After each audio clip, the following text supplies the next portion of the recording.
Hello, this is Professor Krantz. I'm at the Canadian Institute for Jewish Research. We're bringing you our 10th Isralert of the current series. The date is April 5th, 2013.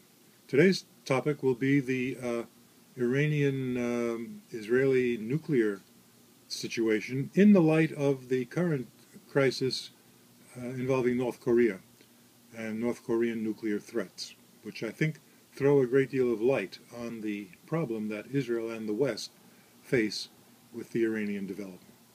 So just to summarize quickly, in terms of the North Korean situation, the new leader, Kim Jong-un, who is only 29, is leading a kind of propaganda assault on the South Korea, and by extension the United States, threatening military action, threatening nuclear confrontation. He has claimed that he's ready to fire a missile at American bases, say in Guam or Hawaii even, and even the mainland.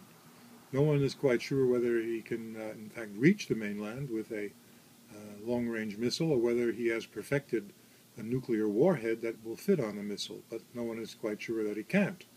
So it's a grave crisis. The Americans are moving military responses in the form of anti-missile frigates and other equipment into the Pacific theater. Now, what light does this throw on the ongoing situation concerning the Iranians and their nuclear drive? Well, as we speak, the Western powers are meeting, led by the U.S., are meeting with the Iranian negotiators in Kazakhstan, and yet another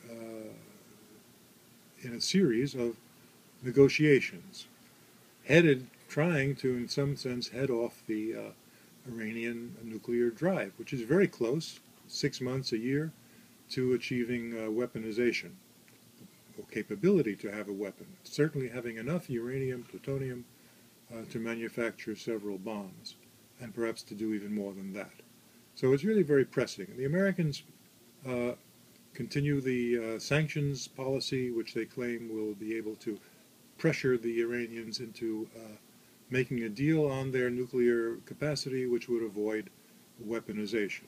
Behind the Americans, the Israelis arguing that the Iranians are simply gaining time through these negotiations, which enables them to arrive at their weapon. This has been going on for years, almost a decade, as a matter of fact. And the question is, can anything actually be done through negotiation? Many observers think not. We'll see what happens. Obama, the American president, recently in Israel, reassuring the Israelis, he has your back, we have your back, he tells them. We'll never let the Iranians have a weapon, etc., etc. How does the Korean situation throw light on this confrontation? Well, exactly the same thing was said by American negotiators governing the Korean situation. It became clear 10, 12 years ago that the Koreans were moving towards nuclear weapons with the help of the Pakistanis, the possible help of the Chinese. Several American administrations, first Bush, Clinton, second Bush, put pressure on the North Koreans. They were not going to allow, they were going to have sanctions. Nothing would happen, everything would be controlled. And of course, that turned out not to be the case. The North Koreans now have exploded at least 3 nuclear weapons. They have become a nuclear power, and the possession of these weapons enables this backward regime, the last really Stalinist regime in the world, a regime which starves its own 26 million citizens, has a huge gulag. It enables that regime to be a political player on a world scale, having the nuclear weapon. And that's the relevance of the model to the situation in the Middle East.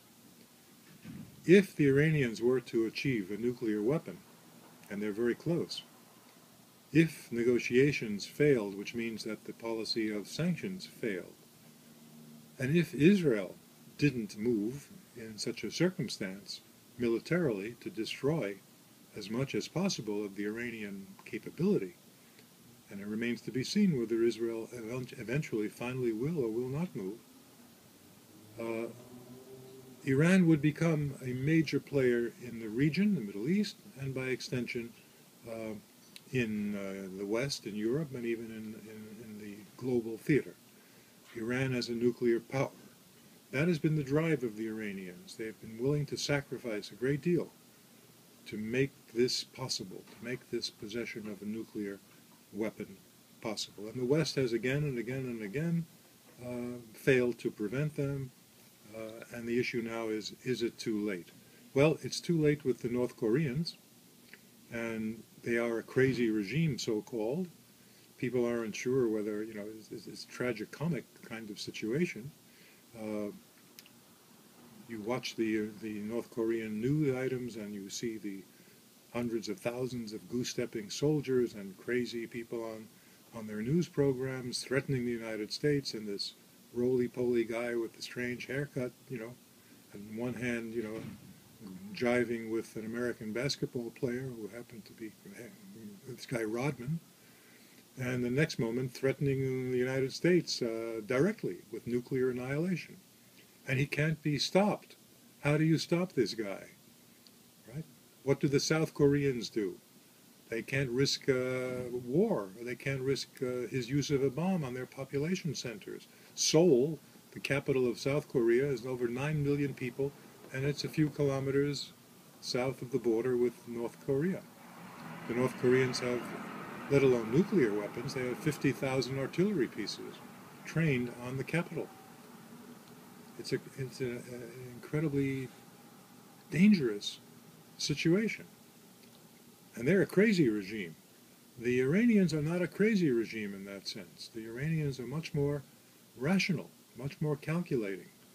If they have a weapon, they will use it to increase their Shiite influence across the region. And Sunni states, like Egypt, like Saudi Arabia, are terrified of the prospect of a nuclear Iran. And they've tried to bring pressure on the American president to intervene. Obviously, to this point, it has not been possible. So that is the situation we are looking at. It's not theoretical. It is very real. It is very practical.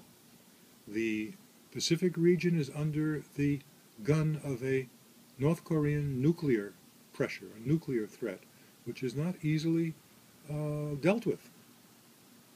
And there may be a miscalculation, and that would be a most tragic situation in the Pacific region, let alone if that dictator in North Korea had a weapon that could reach the United States. And if he has a weapon that can reach the United States, by the way, he has a weapon which can also reach Europe.